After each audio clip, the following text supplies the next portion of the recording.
Yan, good morning, Luzon, Visayas, Mindanao at sa buong mundo. Sa pong pinagpalang Sabado ng umaga, yan, January 11. Puri ng Diyos, mga kapatid, good morning na po. Brother Dennis, good morning, hallelujah. Good morning, Brother Joseph Trinidad, good morning po. Pastor John, good morning, yan. Glory to God. Kipuntagin po mga kapatid sa ating pong mga kaibigan na kilala para naman po sila ay makapakinig ng ating pong daily vibrant word. Sister Mau, good morning. Excuse me. Bago tayo ay mag-umpisa mga kapatid, tayo po ay umawit sa Panginoon. Tayo po ay magpasalamat sa ating Diyos na buhay sa umagang ito. Hallelujah. Lord, we praise you, Lord God. We glorify your name, Lord. Thank you, Lord, that you are the center of our worship today, Lord God. Thank you for the blood, Lord God. Hallelujah. I was so rich, I remember who I was. I was lost, I was blind, I was running out of time. Sin separated, the bridge was far too wide. From the far side of the chasm, you held me in your side. To you, made a way across the great divide. Leave behind heaven's throne to be there here inside. And there at the cross, you paid a debt I owe. Broke my chains, freed my soul, the first time I had hope. Thank you, Lord God. Thank you, Jesus, for the blood, the blood.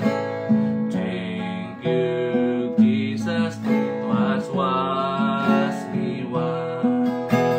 Thank you, Jesus, you have saved my life. Brought me from the darkness into glorious light. Yes, Lord, we praise you, Jesus. You took my place, laid inside my tomb unseen. You were buried for 3 days, but you walked right out again. Death has no sting, and life has no end. For I have been transformed by the blood of the Lamb. Thank you, Jesus, for the blood, the blood. Thank you, Jesus, for was me white.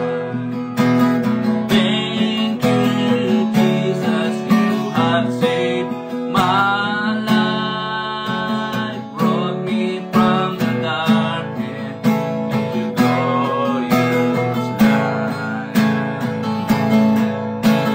There is nothing stronger than the wonder-working power of the blood. The blood that calls the sons and daughters. You're ransomed by your Father through the blood. The blood.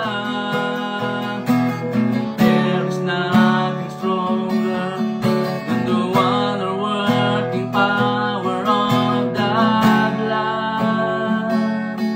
The blood that calls the sons and daughters. We are ransomed by the power of the blood. The blood. Thank you, Jesus, for the blood, the blood. Thank you, Lord, for the blood. You, Jesus, it was me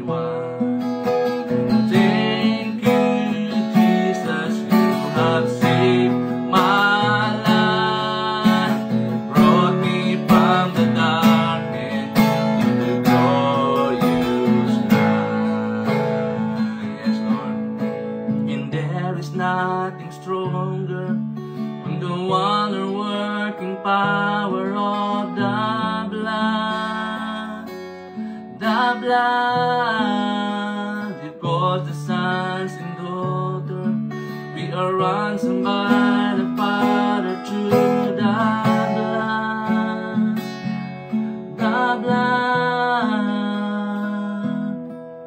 And there is nothing stronger than the wonder-working power through the blood of the blood. Yes, Lord. Thank you for the blood of Jesus. Thank you, Lord God. You took my place, Lord, and laid inside my tomb of sin. Thank you, Jesus. Purihin ka, Ama, sa umagang ito. Salamat po sa pagsamba. Salamat po sa pag-awit. Sa oras po nito, Panginoon, patuloy po namin dinalapit sa iyo ang iyong gawain, Lord, ang daily vibrant word today. Pagkat salamat, pagharian niyo po kami sa araw na ito. Pangunahan kami, Panginoon. Higit sa lahat, Lord, sa iyong salita na mahayag. Doon din, Lord God, ang mga makikinig, Panginoon. Give them, Lord, give them wisdom and knowledge, even excitement, Lord God, to hear your word, Lord. Ama, salamat po. Pinupuri ka namin sa umagang ito. Dakilain ka, Ama. Tunay nga, Lord, ang salita lamang ang siyang mahayag sa aming buhay. Lord God, make us worthy to preach your word, Lord, today in Jesus' name. Salamat po, Panginoon. Sa iyo lamang lahat ng papuri, pagluwalhati, sa pangalan ni Jesus. Amen and amen. Ayan, good morning. Good morning na sa bawat isa sa atin. Napakasarap po umawit sa ating pong Diyos na buhay. Salamat po sa dugo ng Panginoong Yesus. So, purihin na po ang ating mga kapatid sa umagang ito. Sister Alicia, Brother Nilito. Ayan, good morning na po sa Pastor Persus. Good morning. Ayan na po. So, ating pong topic ngayong umaga, mga kapatid, ay sabi dito, sino ang may authority sa buhay mo? Ayan. Kasi mahalagang malaman natin, no?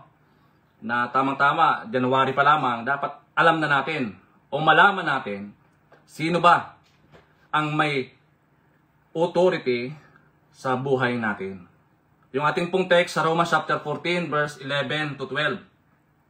Sabi po ni Paul, for it is written, as I live, says the Lord, every knee shall bow to me, and every tongue shall confess to God. So then, each of us shall give account of himself to God. Sa Tagalog, sapagkat nasusulat, buhay ako, sabi ng Panginoon. Sa akin ang bawat tuhod ay luluhod, at ang bawat dila ay magpapahayag sa Diyos. Kaya nga, ang bawat isa sa atin ay magbibigay sulit sa Diyos ng kanyang sarili. Malinaw po ang pagbabasa ng salita ng Panginoon. Ang tanong, sino ba ang mayroon authority sa buhay po natin? Pag sinabi pong absolute authority, it means it is the highest authority in one's life. Wala na pong ihigit pa, no? Pag sinabing absolute authority, ito na po yung pinakamataas na authority sa buhay po natin. An authority that cannot be disproved by appeal to any higher authority. Kung titingnan natin dito sa Pilipinas, meron tayong mga authority, di ba? Bawa sa mga ating mga trial court, meron yan, no? Meron tayong municipal trial court, meron din tayong regional trial court. At kapag ang kaso po ay hindi pa tapos, pwede mo siya i-appeal sa Court of Appeal. And pagkatapos niyan, wala na pong higit pa, papunta na yan po doon sa Supreme Court, yung tinatawag natin the highest authority. Diba? Dito sa ating Pilipinas. Kaya pag may kaso, kapag nandyan na yan sa Supreme Court, iyan na po yung pinaka-final judge, no? Judgment, no? Pag nandyan na po yan sa Supreme Court. Hindi na po pwedeng mag-appeal, no? Pag nandyan na yan sa Supreme Court, mga kapatid. Kasi iyan na yung po yung tinatawag na highest authority.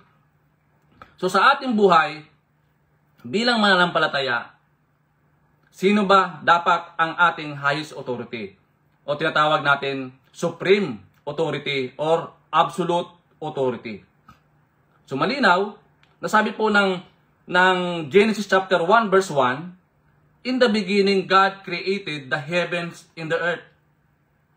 Nang pasimula, nilikha ng Diyos ang langit at lupa. So sa atin po bilang mananampalataya, walang ibang merong authority sa buhay natin kundi ang ating pong Panginoong Hesus. Malinaw po yan. Dahil sa pasimula, siya po ang lumikha. Di ba? Kaya kung meron mang mga nagkiklaim na sila ang may highest authority, no? In spiritual speaking,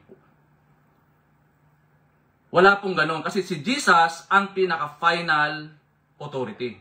Siya na po yung pinaka-highest authority, mga kapatid. Di ba? Kaya nga, apart from Him, apart from Jesus, we are nothing. No? Kung wala tayo sa Panginoon, wala tayong magagawa. Kasi siya po yung may absolute authority. Siya po yung may pinaka-mataas na authority sa buhay natin, particular sa mga anak ng Diyos, mga kapatid.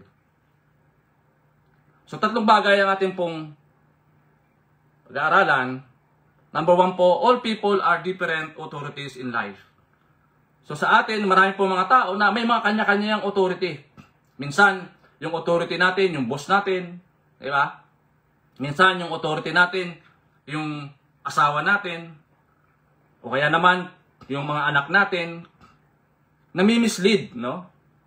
Yung pinaka-mandato, yung pinaka-design sa atin ng ating pong Panginoon, na siya po ang pinaka-mataas na authority sa buhay natin. Kaya nga, sabi nga po kanina, that apart from Jesus, we are nothing. Kaya dapat tayo po mga Kristiyano, siya po ang pinaka-supreme authority sa buhay natin. Hindi po yung mga politiko, no? Hindi po sila. O kaya yung mga famous, mga mayayaman na tao. Hindi po sila, mga kapatid. Kaya lang, nakakalungkot dahil nami-mislead tayo, namamanipula tayo, di ba, ng mga maling kapamaraanan. Kaya na minsan, napapansin natin na marami pong mga tao na they are claiming, no? Lalo na kapag yung kanilang buhay po ay napaka mayaman, no? Akala natin sila na yung may hawak ng buhay natin. Hindi po, mga kapatid. Malinaw po ang Biblia na ang ating pong Panginoon ang siya nagmamay-ari sa ating pong buhay.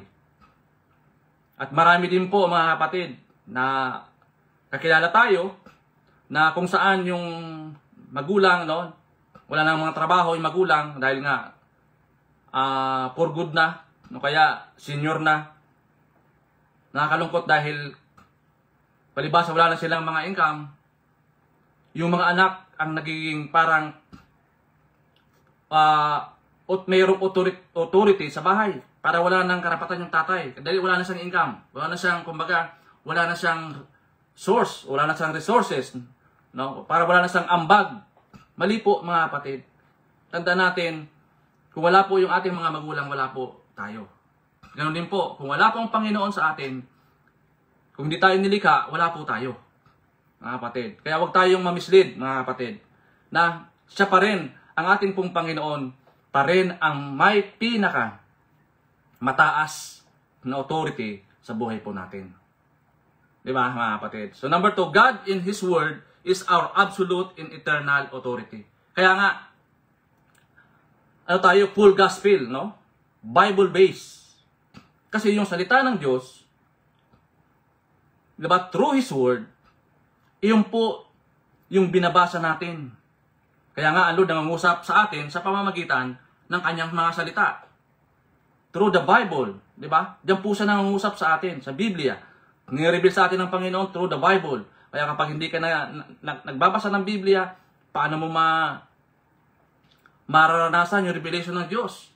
Dahil ang Panginoon nangungusap siya through His Word. Mga kapatid, malinaw po yan. And siya po yung merong absolute authority. Yung salita ng Diyos, mga kapatid. Huwag tayong mamislead. Kasi marami pong mga authoritative na mga tao. No? Alam mo yung may tinatawag na manipulative person. Diba? Na parang sunod-sunuran na tayo dun sa tao. Na kahit mali na yung ginagawa niya, sunod-sunuran tayo sa pinapagawa niya sa atin. Di ba? Meron pong ganong tao, mga kapatid. Kaya kapag hindi tayo nagbabasa ng Biblia, hindi natin nalalaman ano ba yung absolute authority, ano ba yung salita ng Diyos na ating pinanghahawakan. Di ba, mga kapatid? Kasi tanging salita lamang ng Panginoon ang merong absolute authority. Di ba, mga kapatid? Nakakalungkot sabihin dahil marami pong mga tao na madaling madala o kaya mahikayat, no? Alam naman nila na mali yung kanilang leader. Mali yung ginagawa ng kanilang leader. Nakukompromiso, 'di ba?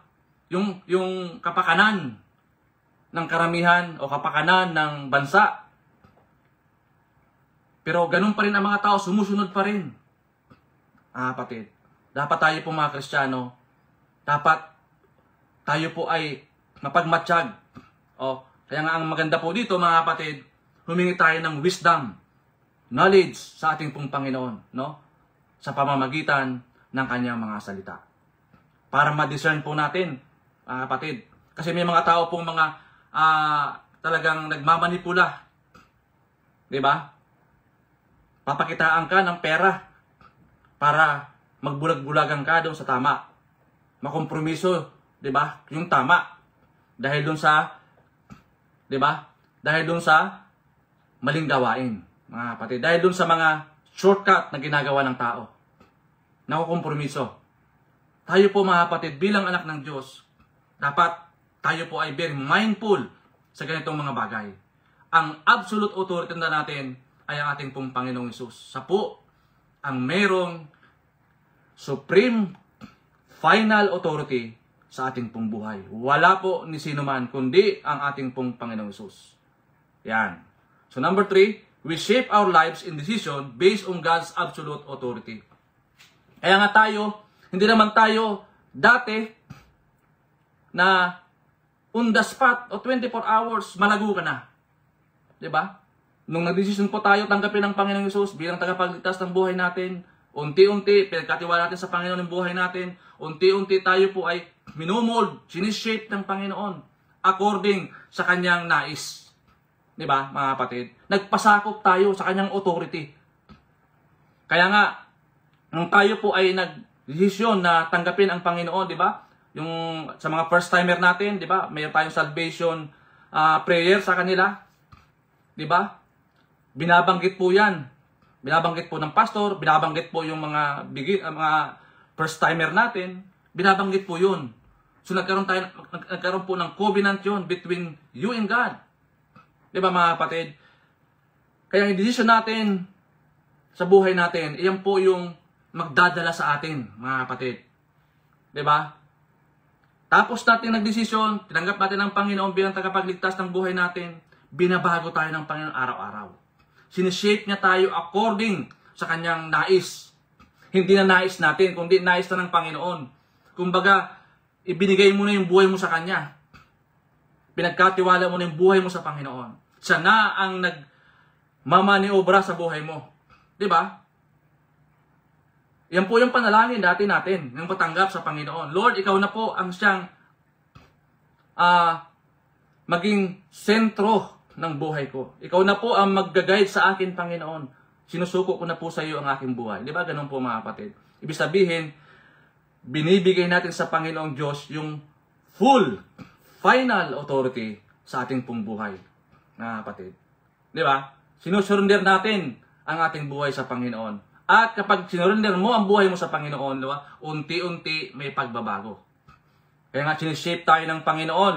Di ba? Based doon sa kanyang kalooban, hindi sa kalooban natin. Doon sa kalooban ng Panginoon, mga kapatid. Di ba? Kaya nga, hindi po pwedeng na born again ka, pero hindi ka na bago. Opo, kasi ang born again, ibig sabihin niyan, transformation, di ba? New creation. Ayan. Di ba, mga kapatid? Iyon po yan. Nakakalungkot, bukang bibig, born again sila, pero yung ginagawa nila, parang hindi gawain ng isang born again. Kasi malinaw ang Biblia, mga kapatid, if anyone is in Christ, he is a new creation. meron talagang pagbabago, meron transformation na mangyayari. Mga kapatid, hindi po pwedeng walang mabago. Kaya kailangan natin mabunagin eh. Di ba mga kapatid? Kailangan mabago ang ating buhay. God shape us according to His will. Di ba? Yung kalooban ng Panginoon. Lord, ikaw na maghari. Ikaw na manguna. Panginoon, pinagkakatiwala ko na sa iyo ang aking buhay. Ibig sabihin mga kapatid, ang ating Panginoon Diyos ang sanang may-ari ng buhay natin. Siya na po ang merong absolute authority sa ating pong buhay. So paano ba natin ito gagawin, mga kapatid? Number 1, start this year with a commitment to study God's Word.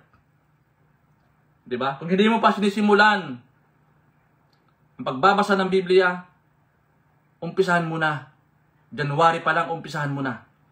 At magkaroon ka ng commitment sa Panginoon na basahin ang kanyang salita. Dati hindi mo pinapansin, dati tinatamad ka. No, magkaroon po tayo ng commitment sa Panginoon. Tanda natin, nangungusap ang Panginoon sa pamamagitan ng kanyang salita. Through the Bible. Diba? Number 1, start this new year with a commitment to study God's Word. Ayan. Okay, number 2, submit all things to God's Supreme Court.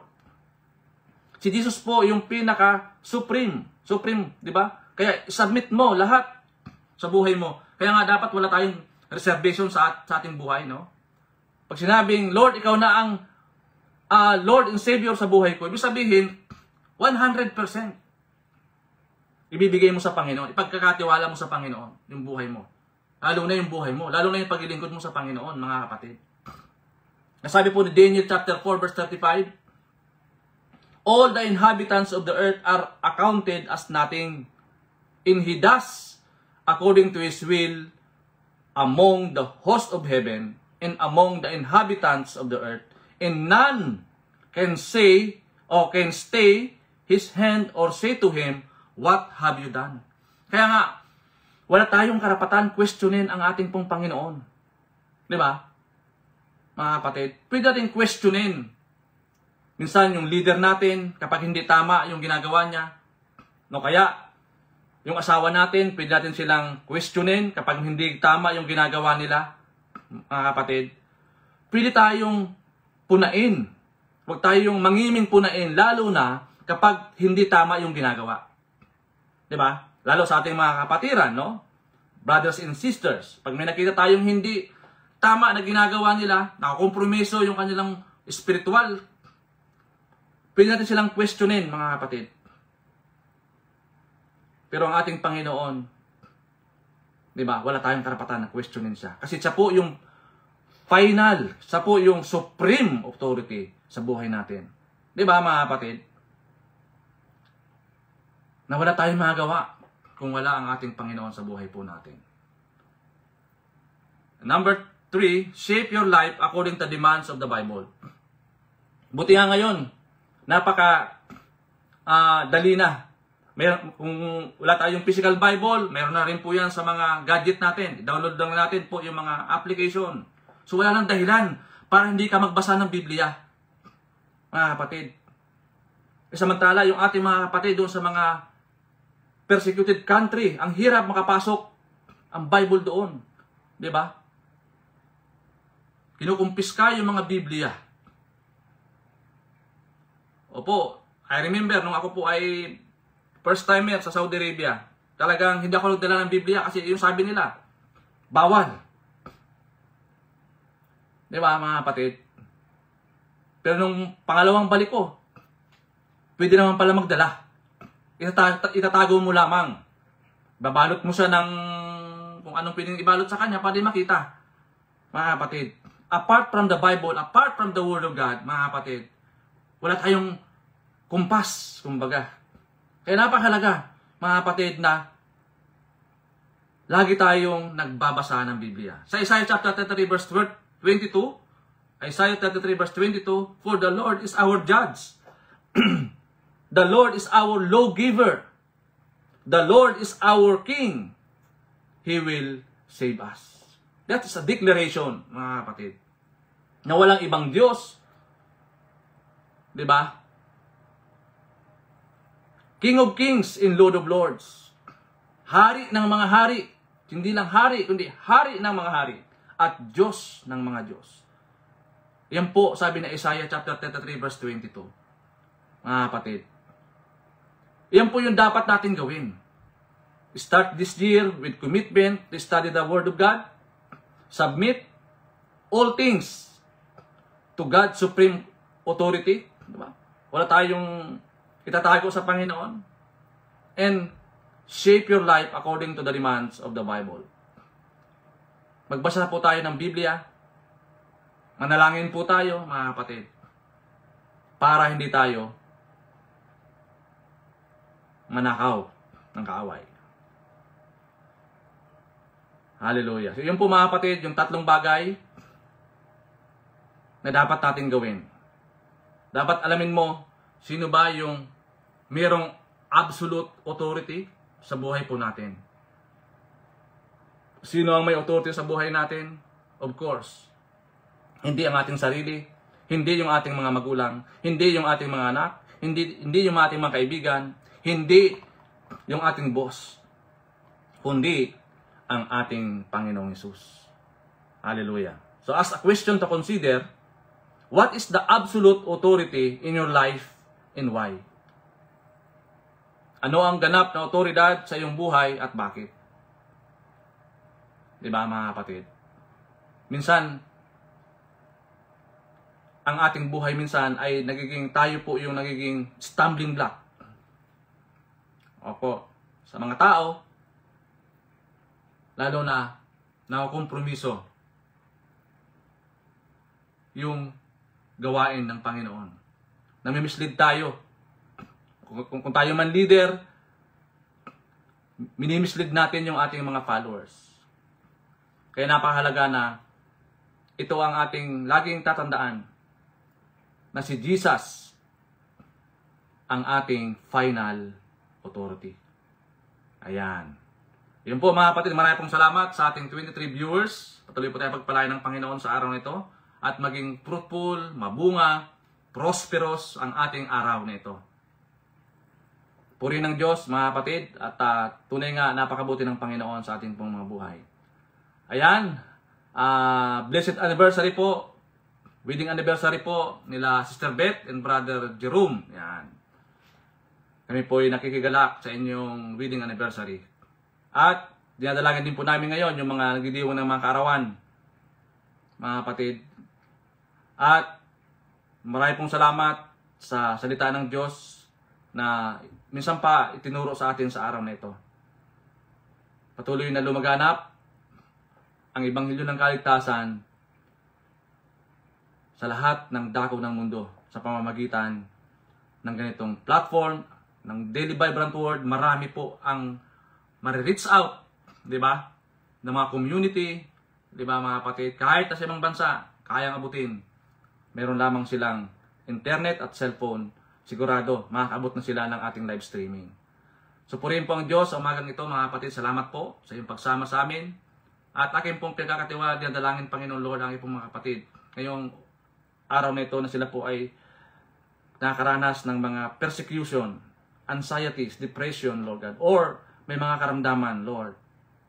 Sa iyong palad, Lord God, nagkakatiwala po namin sa iyong magpalang kamay ang kanilang mga buhay, Panginoon. Idampi mo yung palad, Panginoon, sa kanila at ipadala yung kagalingan nagmumula sa iyo.